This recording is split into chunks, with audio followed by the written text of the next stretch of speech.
Alright guys, well I'm back today with one of my absolute favorite budget M4 complete upper assemblies, and this is the PSA mid-length M4, and the particular color configuration we've taken a look at is the FDE.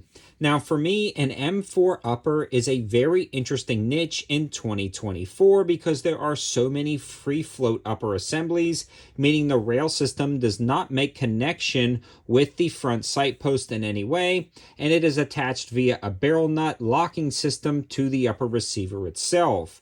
The M4 is a more classic looking rifle, and a lot of people will gravitate towards the M4 just for the look and feel of it, not necessarily for the practicality or price point. With that being said, there is still a lot of people out there on today's market that when they're grabbing their first AR, they notice that these budget M4 uppers seem to be the most affordable ones out there. Go ahead and purchase it, and after a little while want to update and change things, but realize that it's actually a pretty big undertaking for the M4 traditional upper with a fixed A2 front sight post that they didn't really intend to be dealing with.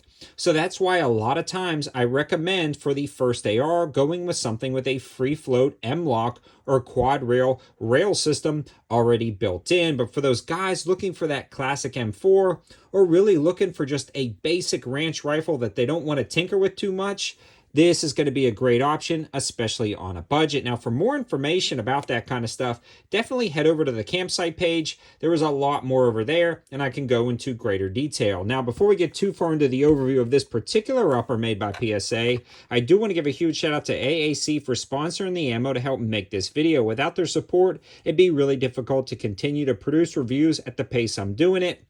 And we just hit about 5,000 rounds of 62 grain and 55 grain AAC downrange without a single failure. This stuff just works, and I absolutely love it, especially at the price point. And again, more information on the campsite page, but let's dig into the full overview of this M4 upper, and shameless plug of my knife company 704 Gear Knives. If you're interested in high value knives, more of that info will also be in the description below. Now, starting with this one, a lot of these classic M4 uppers from PSA utilize two main barrel lengths that I've seen, and that's the 16-inch and 10.5-inch. Now, there's other variations like 11.5, and I honestly like the 16 and 11.5 variations from PSA, and the 16th is rifle length, so you can drop that on any standard rifle lower. Now, this one features a pretty darn good barrel for the money, a Freedom nitride-coated barrel, 5.56 NATO chamber, 1 7 twist, and I really love this. It's topped off with the standard A2 birdcage flash hider and the front sight post with the bayonet lug. Now, if you've seen some of the videos that I've done, Kronos Knives, an in-house lineup of knives from PSA, actually produces bayonets, and they are mean, they're nasty, and they look great on the front of a classic M4. And honestly, that's one of the reasons why I love going and grabbing a couple of classic M4s for the collection. Now again, they may not be the most versatile in mounting solutions like an M-LOK rail system would be, but they're pretty darn awesome, and those front A2 sight posts are pretty darn bomb-proof. Now, the polymer handguards also offer a lot that sometimes we overlook with aluminum free-floating rail systems, like the fact that these have heat shields in here and really protect your hands from the heat. I ran a lot of rounds through this particular upper assembly and some others from PSA in the past, and this does a really good job of shielding your hands from the heat. Again, great option for just a classic ranch rifle.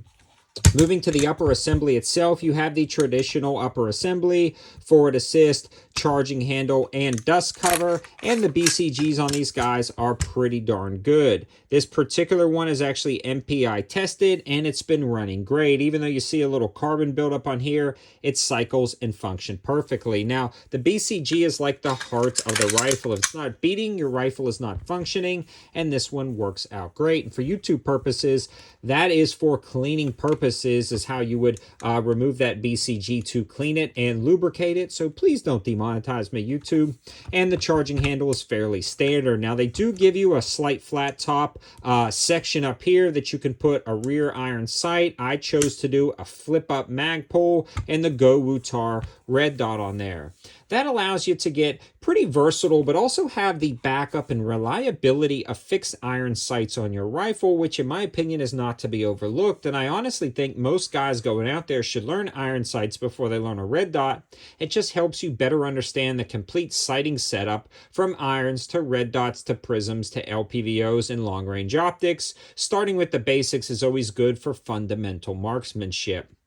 Now, these are roughly about $100 or $50 to $100 cheaper than what you would find with an M-LOK rail system with the same equivalent barrel, BCG, and charging handle from PSA. With that being said, to swap it out would cost you a lot more than that. So getting into something like this, you have to be deliberate and you have to understand what you're doing, because in my opinion, it's well worth grabbing one of these. I absolutely love them. This thing functions great down at the range. We'll talk about functionality in a second. But you have to know that it's not worth buying one, in my opinion anyways, to update. You're best just grabbing that M-LOK rail system from the get-go and saving a little bit of money and smithing fees to swap that out or do it yourself and spend all that. Now let's talk about the reliability and function of this upper and the track record of some of the M4 complete uppers from PSA in the past. Now, I've had 100% function with these uppers. I've never had one break or fail, and they are, again, very affordable. And they just keep working. They function great with regular maintenance, and I've never had any issues. The ejection pattern on this rifle was right at about 4 o'clock, and this is a mid-length gas system, and this is what I would recommend if you were going more traditional M4. Now, a carbine length gas system is going to shift this sight post a little bit further back, shorten up your gas tube, meaning more gas is going to get back to the bolt, and it's going to eject the rounds a little bit harder, which can potentially cause issues for high-pressure ammos or if you're running a can on the end. I think the mid-length is the best of both worlds. Gives you a lighter recoil impulse, but enough gas to function the rifle, and this was gassed absolutely perfectly with no issues whatsoever.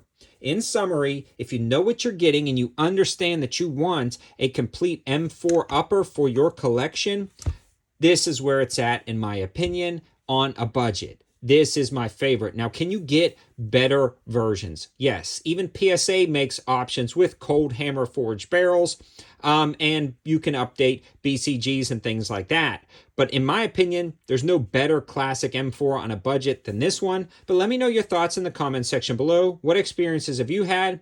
And do you guys run a standard M4 carbine in your collection at all? And what are its purposes? Also, thanks to PSA for sending this out to the channel to allow us to do this test and evaluation. Over the years, I've bought many uppers from them myself, but this particular one was sent over to the channel for T&E, and I don't have to send it back, so a huge shout out to these guys. Thanks to them for sending it over. Thanks to AAC for sponsoring, and thanks to you guys for watching the channel. Have a good one.